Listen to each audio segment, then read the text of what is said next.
The moment we stop trying is when we lose our humanity. ফিলিস্তিনের গাজা অঞ্চলের প্রথম এবং একমাত্র নারী মৎস্যজীবী ম্যাডলিনের নামে নামকরণ করা এক জাহাজের দিকে তাকিয়ে আছে পুরো বিশ্ব।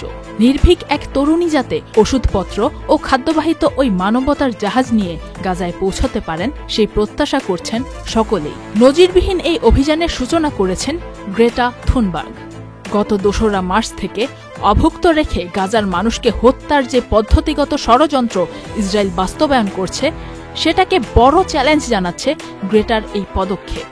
How dangerous this mission is, it is nowhere near as dangerous as the silence of the entire world in the face of a live-stream genocide. Jamuna electronics ঈদে ডাবল খুশি অফার সিজন 3, যে কোনো পণ্য কিনলেই পাচ্ছেন নিশ্চিত ঈদ উপহার। 2018 সালে 15 বছর বয়সী এক কিশোরী সুইডেনের পার্লামেন্টের সামনে বিক্ষোভ শুরু করেন।